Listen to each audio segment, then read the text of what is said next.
नमस्कार मित्रांनो, मी विकास पवार. आज वाचनात एक गोष्ट आली, ती वाटलं तुमच्याशी शेअर करावी. सोशल मीडिया किती ब्रुटल असू शकतं, याचं एक उदाहरण आज माझ्या पण वाचण्यात आलं.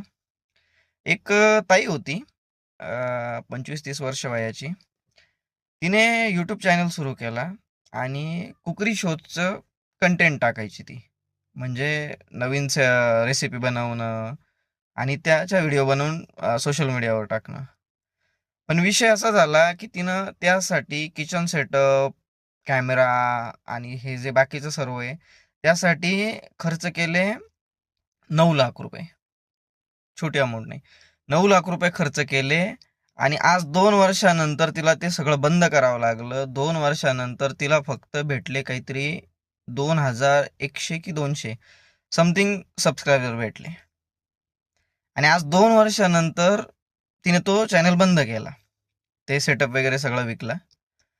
पण विचार करण्यासारखी गोष्ट अशी आहे, की तिला त्या 2 वर्षात तिच्यावरती काय परिस्थिती झाली असेल? म्हणजे विचार करा तुम्ही, की मी एवढं काम करते, एवढं सगळं हे करते, एवढं डेडिकेशनने काम करते, तरी मला भेटत नाहीये. अवघड आहे थोडं. आणि आजकाल आपण बघतो, की कुठल्याही कुठल्याही एकदम खराबातल्या खराब, भंगारातलं भंगार म्हणजे काय म्हणतात रे, आपण तरी रील बघतो आणि म्हणतो, "अरे काय चुत्तेगिरी."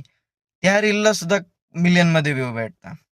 आणि बिचारे ताईनं एवढं कष्ट करून एवढं हे केलं, तरी तिला सक्सेस म्हणजे पाहिजे असं सक्सेस भेटला नाही. किंवा तिला त्या YouTubeमधनं म्हणा किंवा सोशल मीडियामधनं पैसा कमावता आला नाही. तर विषय हाच आहे, की कधी-कधी आपल्याला लक, डेडिकेशन आणि बाकी सगळ्या गोष्टींची पण गरज असते. कधी-कधी एखादं एकाच रीलमध्ये व्हायरल होऊ शकतं. ते अगदी एखाद्या महिन्यात आणि कधी-कधी त्या समोरच्याच व्यक्तीला 1 वर्ष, 2 वर्ष सुद्धा लागू शकतो.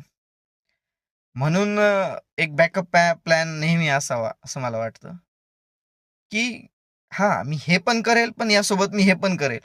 का एकट्या याच्यावरती माझं पोट नाही भरू शकत. काय वाटतं? सांगा मला?